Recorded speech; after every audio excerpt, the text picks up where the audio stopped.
Well, welcome to the 700 Club. President Trump said the U.S. has had very good and productive discussions with Iran. He's instructed the Defense Department to halt planned military strikes on Iranian energy sites. Over the weekend, Iranian missiles struck 2 Israeli cities, injuring more than 100 people. Julie Stahl reports from Jerusalem. Saturday, Iranian missiles got past Israel's defenses, striking the city of Dimona, where Israel's nuclear reactor is located, as well as the nearby city of Arad. The strikes doing severe damage and wounding more than 100, but miraculously no one died.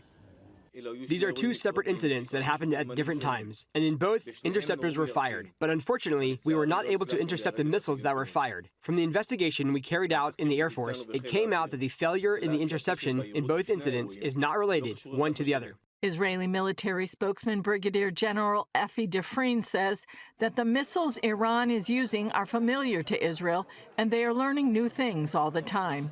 The Air Force is managing a complex defensive battle. More than 90% of the launches fired at Israel are intercepted. On Friday, an Iranian missile landed in Jerusalem's Old City Jewish quarter. It's the second time fragments fell in the historic Old City in a week, once near the Church of the Holy Sepulchre. Visiting Arad on Sunday, Israeli Prime Minister Benjamin Netanyahu said the fact they targeted civilians with mass murder weapons proves Iran endangers the entire world. We're responding with great force, but not on civilians. We're going after the regime. We're going after the IRGC, this criminal gang, and we're going after them personally, their leaders, their installations, their economic assets. Also on Friday, Iran proved it had longer-range missiles than previously thought. It launched 2 ICBMs at a joint UK-US military base on Diego Garcia Island in the Indian Ocean, some 2,500 miles away. Both the missiles missed, but it proves they have the ability to reach Western Europe, twice as far as previously believed. In an interview on CBS Face the Nation, U.S. Ambassador to the United Nations Mike Waltz said, it's proof the war is necessary. Thank God the president is taking action now and stopping this march towards a fully fledged nuclear program instead of waiting until after it's developed. Meantime, President Trump extended the 48-hour deadline he gave Iran over the weekend to open up the Strait of Hormuz. They now have 5 days to comply or face attacks on its power grid. He made the announcement on Truth Social based on conversations over the weekend he called in-depth, detailed, and constructive. Under the previous deadline, Iran had threatened to retaliate by hitting regional power plants in countries that supply U.S. bases or have American investments. NATO Secretary General Mark Rutte told Fox News Sunday that NATO countries are now stepping up to help protect shipping in the Strait after initially refusing. A group of 22 countries, most of them from NATO, but also Japan, Korea, Australia, New Zealand, the UAE and Bahrain, most of the other countries from NATO, coming together to implement his vision of making sure that the Strait of Hormuz is free, is opening up. In the north, Hezbollah continues to pummel northern Israel, and Israel is striking back at Hezbollah leaders and weapons and targeting bridges over the Litani River to block the flow of Hezbollah fighters from the north. Julie Stahl, CBN News, Jerusalem. Well, let us pray we finish the job. The Republican Guard it should never be in charge of Iran. The clerics, these so-called council of experts, all of these are just terror. It's a terror regime. It's been exporting terror throughout the Middle East for 47 years. If they are left in power, all they're going to do is rebuild. Well, on Iran's border with Iraq, battle-hardened fighters are ready to join the conflict against the Iranian regime. John Jessup has that story and more from our CBN News Bureau in Washington. John? That is right, Gordon. Kurdish fighters who helped the United States in the battle with ISIS are prepared to act if the conflict spreads. CBN's George Thomas reports from the front lines where scars of a recent Iranian strike remain fresh and the threat of others isn't far away. At this housing block for Peshmerga families in northern Iraq, fighters point to damage from that rocket strike. Twisted metal, shattered concrete, and shrapnel-riddled walls tell the story.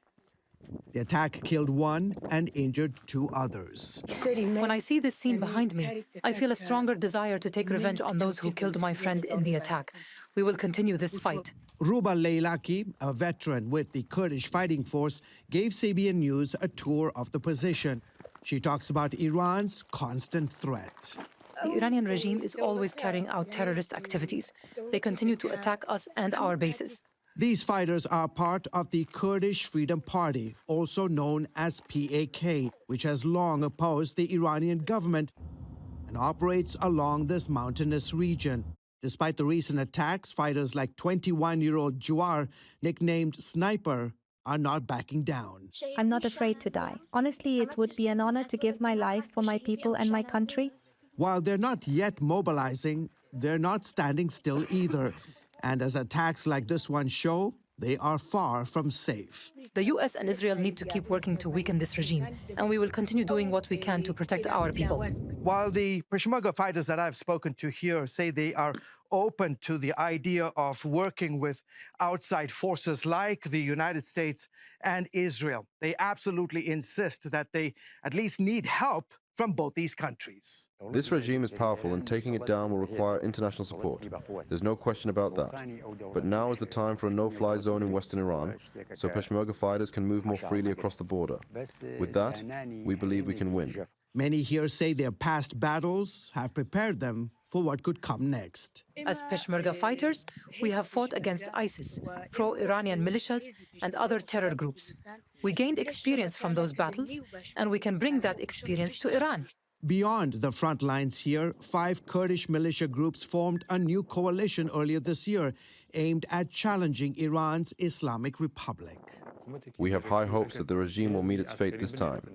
Because the Islamic Republic has lost its legitimacy, it's isolated from the international community, and has become the source of instability, not only for the Middle East, but for the entire world. Still, Parvizi cautions that any effort to topple the regime requires support from inside Iran, not just outside intervention. If a foreign government sent military force and soldiers to Iran, it could topple the regime but might be not able to run the people in the country, as it couldn't run Afghanistan and face problems there. However, with the help of the people inside Iran, with the help of ethnic groups in Iran, the Kurds, the Turks, the Arabs, the Baloch and others, it can topple the regime and secure a better future for Iran. Here in northern Iraq, fighters say they are prepared if and when that moment comes.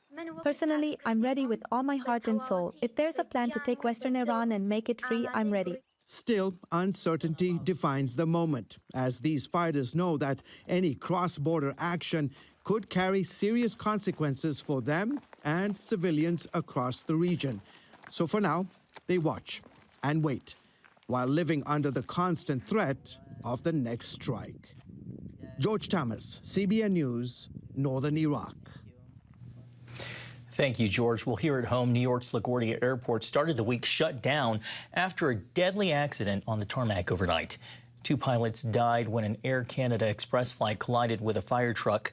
Shortly after landing at 11:40 p.m. Sunday, the plane hit the truck nose first. The vehicle apparently was given permission to cross the runway. About a dozen injuries are reported. The airport closed until about 2 o'clock this afternoon. Well, the Trump administration plans on sending ICE agents to U.S. airports. They'll assist TSA officers who've been working without pay for more than 5 weeks during a partial Homeland Security shutdown. CBN's Dale Hurd has the story. With record-long security lines creating travel chaos at airports across the country. We got here 5 hours early. Fingers crossed we make it. Yeah. President Trump says ICE agents will be called in to assist the TSA due to the shortage caused by the partial government shutdown. A record 3,200 TSA agents called out nationwide over the weekend. And at some of the nation's busiest airports, such as Atlanta and JFK, call-out rates were between 30 and 40%. It's a very stressful and frustrating knowing that I'm still expected to work without pay. I've had to stretch every dollar. I've had to rely on help from my family. Under the White House plan, ICE agents will be deployed at 14 airports, where they're expected to help with crowd control and manage security lines. But there are roles we can play to release TSA officers from the non-significant roles, such as guarding an exit, so they can get back to the scanning machines and move people quicker. With the partial government shutdown now past 40 days, Republicans and Democrats failed again over the weekend to agree to fund the department. Democrats want to fund TSA separately from the rest of Homeland Security and are blasting the idea of having ICE agents in airports. The last thing that the American people need are for untrained ICE agents to be deployed at airports all across the country, potentially to brutalize or in some instances kill them. While there are reports of progress in Congress to find a way to fund the Department of Homeland Security, they only have a week before the Senate begins its spring recess. Dale Hurd, CBN News. Thank you, Dale. The clock is ticking, 5 weeks and counting. Gordon? Well, it's just a shame our government has to play politics with this. It literally makes no sense to me. And to say, well, they're going to recreate Minneapolis in the airports, that's not going to happen. This needs to get funded. It needs to get funded today. Please stop playing politics with it.